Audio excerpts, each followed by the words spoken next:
stopped Justice Khanna from giving a permission for registration of an FIR also.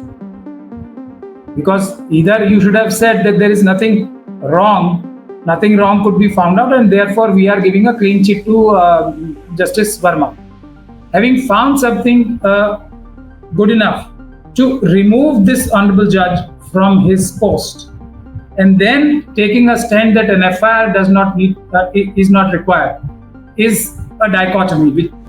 It will be a cover-up and a way out. If there are allegations of earning into hundreds of thousands of crores, what is an impeachment? An opportunity lost to earn more money. Unless there is a strong legal action in the form of criminal investigation, cost-neutral and free and fair investigation, followed by a free and fair trial. Who was stopping the government from registering an FIR? Who was stopping that? Even the Chief Justice of India cannot stop an FIR if it was registered not against the judge per se, but against any other person, any other employee of the honorable judge, like in this case, the Elmer. Who stops? Reiterating once again that solid evidence will never come in an inquiry being conducted by whether the judges or anyone else under the sun, unless that investigating power of an investigating agency is there. So half-hearted 50% or 20% investigating material or evidence, and then you present the case and then you gracefully lose. That would happen in impeachment also, because evidence will not be there. Evidence has not been collected. Hello and a warm welcome to HW News Network, your one-stop show, truth be told, for some engaging and thought-provoking conversations.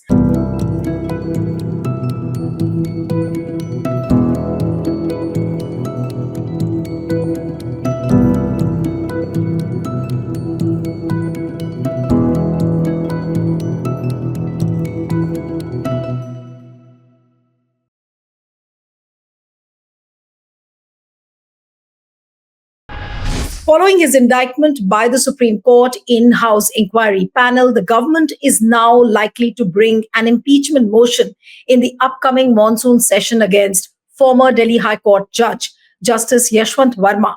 Now, if you remember, on May 3rd, a 3-member panel set up by the Supreme Court had found credence in the allegations that wads of currency notes were discovered at the judge's official residence when a fire broke out there on March 14th.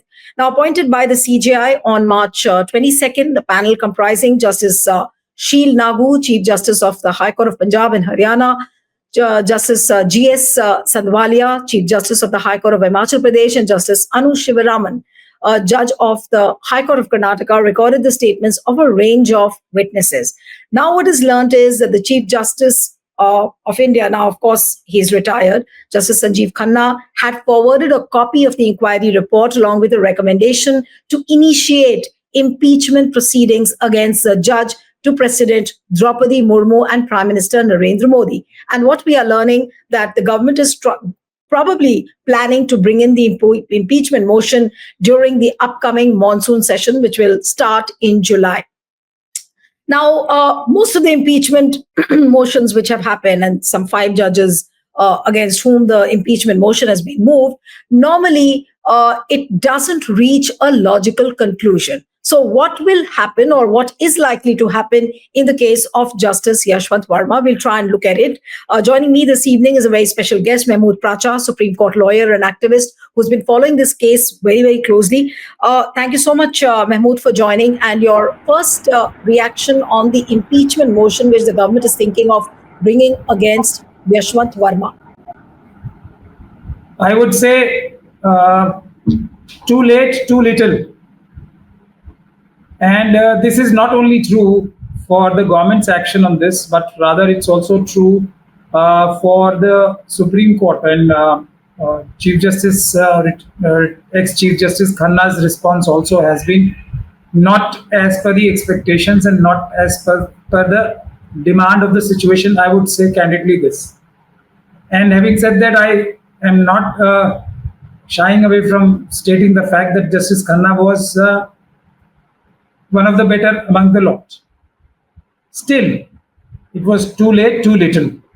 Because if the preliminary inquiry finds it appropriate for referring it to the parliament or to the government as well as to the president, honorable the president of India, for impeachment. What stopped Justice Khanna from giving a permission for registration of an FIR also? Because either you should have said that there is nothing wrong could be found out, and therefore we are giving a clean chit to Justice Varma. Having found something good enough to remove this honorable judge from his post, and then taking a stand that an FIR does not need is not required, is a dichotomy which goes against the very root of this problem, and this is rather will be seen as rather a cover up than wanting to solve the problem of corruption in the judiciary. And let me remind you that this corruption of Justice Verma's, the allegations are not one off.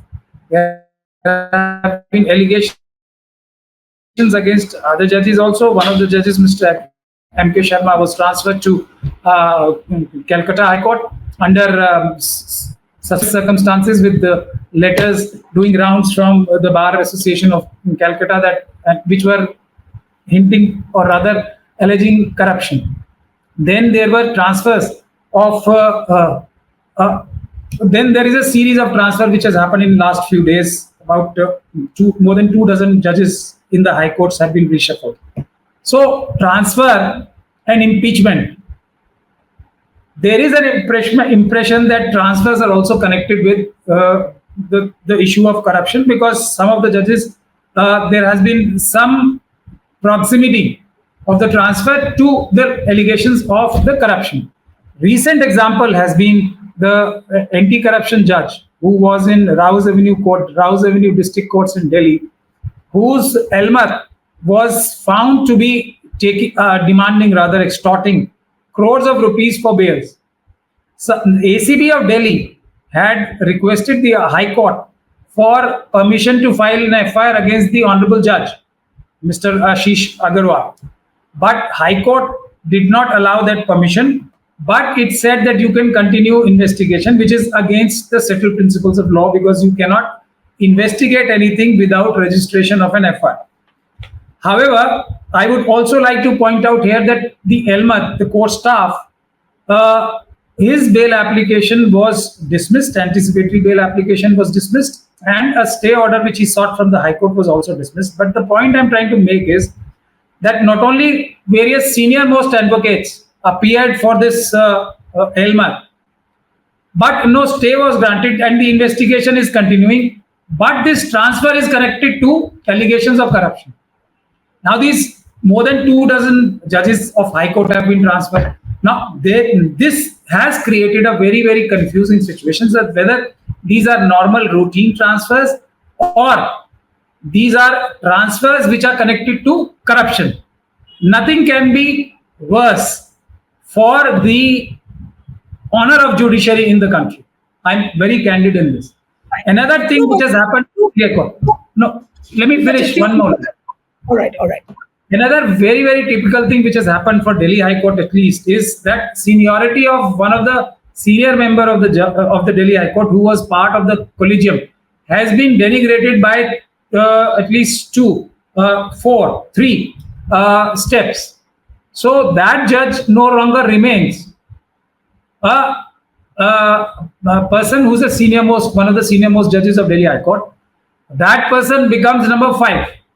There have been 6 transfers of various judges from across the country to Delhi. Many of them, 3 of them at least, are senior to this judge whose seniority has been reduced. So that also is being seen as some kind of retribution. I don't know for what, whether for corruption or for some administrative needs. I don't know. So these things, when they are happening, and then you say that impeachment is a punishment, I would beg to disagree. Impeachment and transfers are no punishment at all. Okay. Because the amount of money which is being alleged to have exchanged hands running into at times thousands of crores and hundreds of crores and then 50 crores, 5 crores, whatever, 10 crores. So What is basically, impeachment?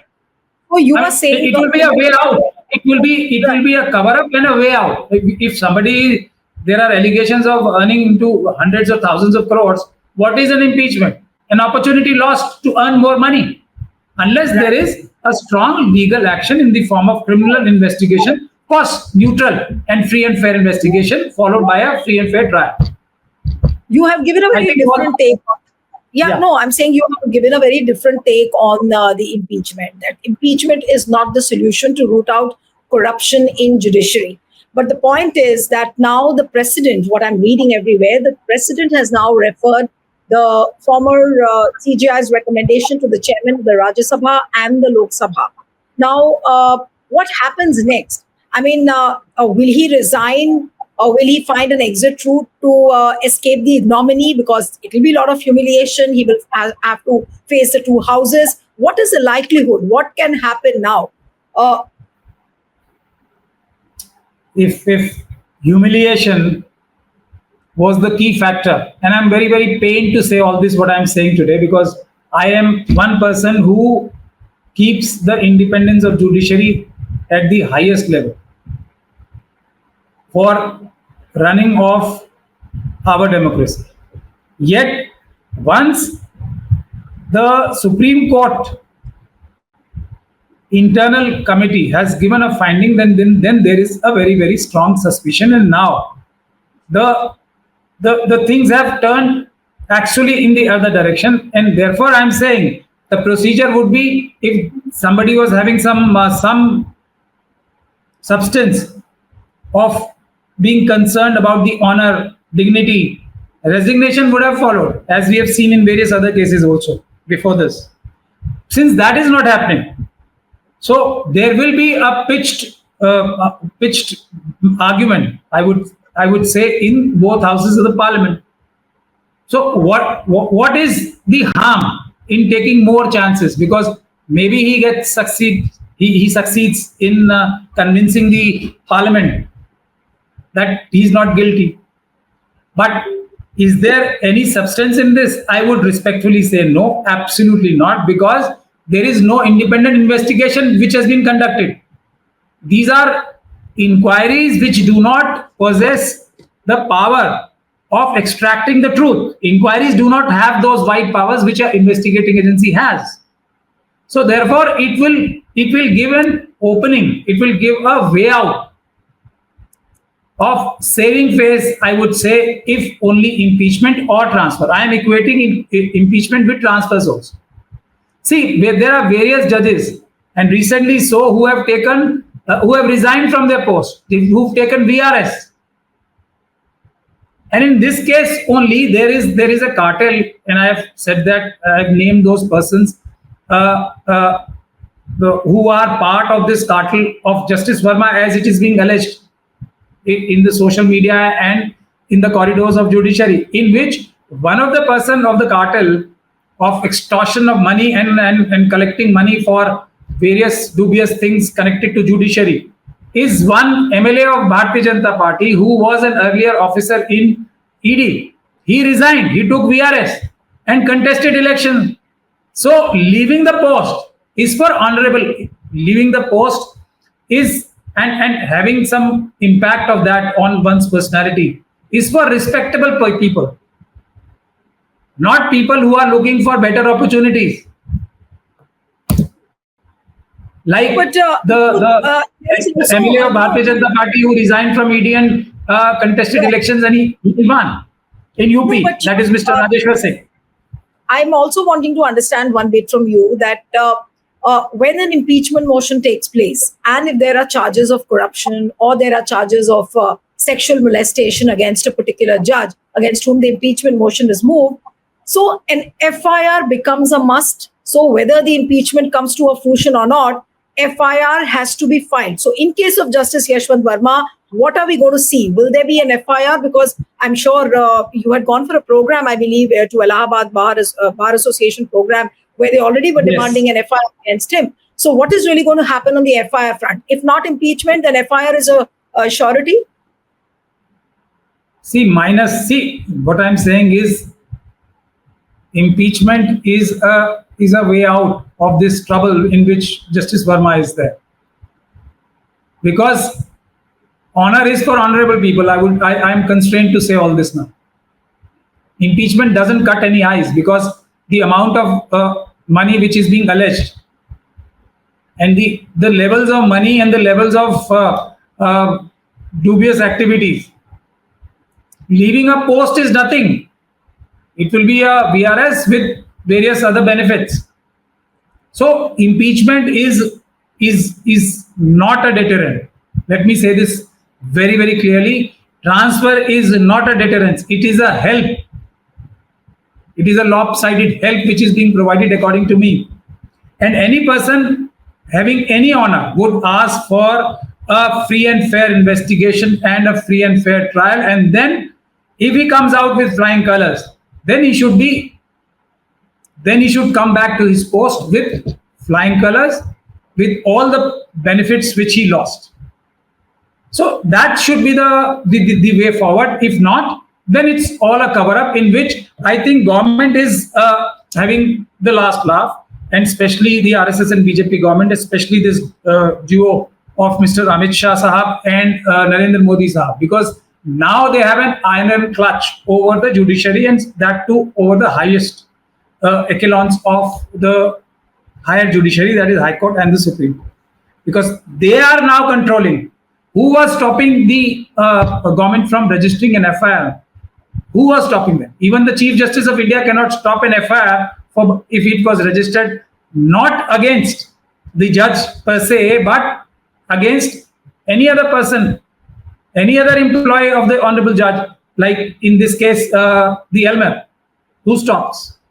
And then during course of investigation, when you have solid evidence, and which I am reiterating once again, that solid evidence will never come in an inquiry being conducted by whether the judges or anyone else under the sun, unless that investigating power of an investigating agency is there. So half-hearted 50% or 20% investigating material or evidence, and then you present the case, and then you gracefully lose. That would happen in impeachment also, because evidence will not be there. Evidence has not been collected. So no, it is a way out. Right. No, but do you think that impeachment is just one more chapter added to the story where you are saying that, they want to remove the collegium system, the government is trying to take hold of the judiciary, they are trying to control. Will you look at this impeachment process also as one sequence in that line? Yes. Now putting pressure on there are allegations against not just these few judges whose name are floating around in Delhi society or across the country. There is a huge list. There is a huge, very long list. So government is now actually arm twisting. The same thing which has happened. That is exactly the feeling which we people in bar are having. They are having an arm twisting capacity which has been enhanced many folds after the incident of Justice Varma. This Mr. Amit Shah and Mr. Narendra Modi Sahab would be having that kind of leverage over the judiciary, and that would be visible from in the days to come. That is my worst fear. And you see, Home Minister of the country, Mr. Amit Shah, would have gotten to know about this event within 5 minutes, if not 5-10 minutes or 15 minutes of burning of currencies, because both Delhi police personnel were there and fire department was also there. So both of them directly come under, directly or indirectly through LG Saab, come under the Home Ministry and Mr. Amit Shah. No, but tell me one thing. Now, this is nothing, no FIR was registered. Right. No, but what I'm asking is that supposing he's impeached. But Pracha, if supposing Justice Yashwant Varma is impeached, what happens on the FIR front? Who will lodge the FIR? Will the lawyers or the Bar Association will get it done? I'm just wondering, because the government was well within its right to get an FIR done. Nobody did that. Delhi police could have done it. They didn't do that. So who's going to file the FIR? Supposing if he's impeached, and after that, then what happens to Yashwant Varma? Who took the evidence away from the spot of incident, at least that FIR can be registered now. Once Justice Verma is impeached, whatever, impeached or not impeached, if at all he is impeached, then he will be a common man. Even then there will be no FIR because the government doesn't want to file an FIR. The government doesn't want the truth to come out. By government, I mean the top bosses, these two top bosses, which are undisputed bosses of the government, Mr. Amit Shah and Mr. Modi. No, but if this is the intention, what you're saying, so which means impeachment is a farce. That's all. I mean, the only thing which will happen is that Yashwant Varma will lose the post. I mean, the post in the sense that he'll be removed from his judgeship. That's all. Nothing more. But then, does it become a deterrence? Does impeachment become a deterrence to root out judiciary, root out the corruption in judiciary? Deterrent to who? What is the loss if the amount? That's why I was at the cost of repetition. Deterrence within the judiciary. If the aim and objective is to earn money, I'm very sorry and I'm very paid to say all this, what I'm saying now.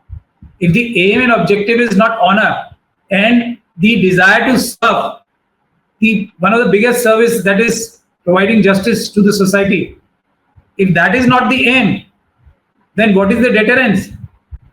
It is a risk one takes. If there is an accident, then prospects of future earnings, that is the only thing which is lost.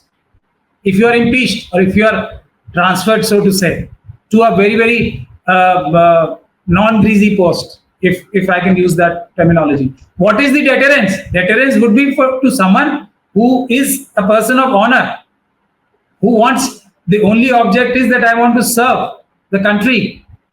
Is that the case here? When allegations are running into thousands and thousands of crores, and the cases which are being decided run into lakhs and lakhs of crores every single day, especially in high courts like Delhi, high courts like Mumbai, Bombay, Calcutta. These four courts are, at least all the metropolitan high courts are major courts where the amount of money is mind-boggling. I would say if these cases are properly handled and proper justice is given in these cases, our economy, we will become second largest economy. That is what I can say. Just by this. So is that what is happening? No. There is no doubt in my mind, at least, to say this. That's not what is happening. No, but this recent case which happened of the Rouse Avenue court, which you referred to initially, where people have to pay bribes for the bail. Now, if that is a pattern, if that is a norm in which the judiciary is functioning, you said that it's like a chain reaction where the High Court judges also allegedly, I'm using that word, that they are also involved. So how chain of command, I said. Yes, chain of command. So how does one break this chain of command if it is so well entrenched within the judicial system, whether it is a high court, whether it is a district court, or I don't know about the Supreme Court. You would be able to tell us better. If this is the norm, then where are we headed to? I just don't know. And how is this rampant problem of corruption in judiciary going to be rooted out?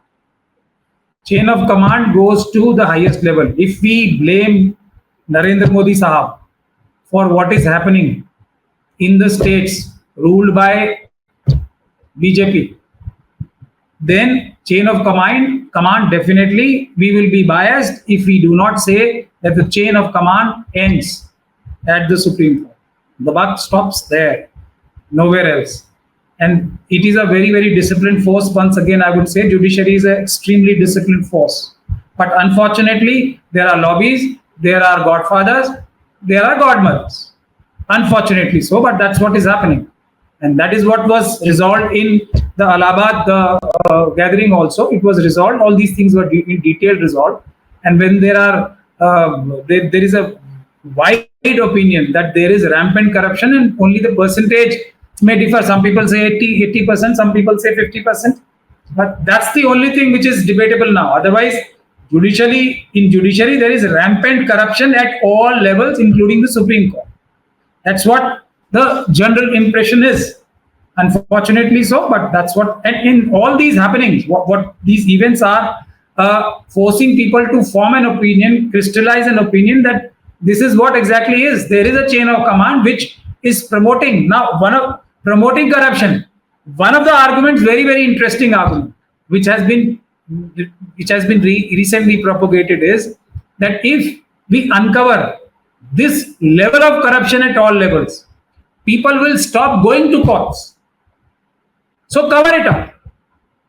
Let the dirty belly be seen by common people, so that they have faith. So can there be something more obnoxious? You are cajoling people, you are misleading people, you are deceiving people to have faith in some institution which is not worthy of being trusted. By hiding, instead of course correcting, instead of working overtime to correct the anomalies, the deficiencies, you are saying just cover it. Let the disease flourish. Let us deceive people by putting a cover. This is what is happening. What kind of obnoxious argument is this? I don't know. No, but you know what I feel, and I mean, I don't know how this problem is going to be rooted out, but it really looks like a very idealistic situation and something utopian, if I may call, that to root out corruption from the judiciary 100%. Now, how is that going to be possible? Who is going to initiate? I have no idea. I have really no clue. Who is the boss of the country? We, the people of India. So that will emanate from there, and it has to be led and anchored by we, the people of India. There's no doubt. We, the people of India. There are only so you are saying that there are two protagonists. No, I'm saying that you are saying that only there are two protagonists in this corruption story of the judiciary. One, the buck stops with the Prime Minister, and the second with the CJI. That's true. More with the CJI, I would say, not with the Prime Minister. But to root this out, the prime route would be that masses have to be vigilant. They have to stand up against this corruption in judiciary. A, B, the bar. Bar, I'm glad, has taken it very seriously, and there is a campaign which has started to root out corruption from the higher judiciary and then the lower judiciary also. Bar has taken some good initiative. Of course, there are pressures over the bar also, but I would say that an initiative from Allahabad has been taken. Allahabad High Court's initiative is a big step towards. And the idea is not so utopian as you are saying. Of course, our goal is that. But immediate step is to reduce as far as possible, reduce the corruption.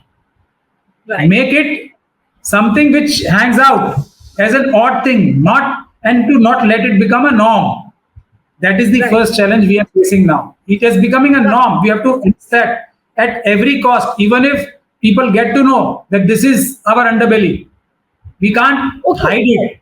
We can't counterfeit it. One last question, and very briefly, if you could answer, and just to recap what you have said, you have a different take on the impeachment bit. And since the time the story broke last evening that Justice Yashwant Varma is going to be impeached, or there'll be an impeachment motion against him moved by the government, you are saying that impeachment is a half-baked measure. It is not a deterrence. So I just want you to repeat it very briefly so that the viewers can register what you're saying about the impeachment of Yashwant Varma. My take on this is impeachment is only a soft way out, easing someone out of a big problem. That is my take. If the charges are of corruption, that is as clear as I can get. Because what does one lose with impeachment? If someone is corrupt, only a future opportunity of earning more money through corruption. Whatever has been done till date, that is covered up.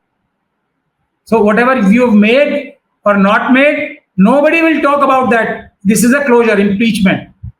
1 crore, 2 crore, 1 lakh, 1 rupee, or 1 lakh crore.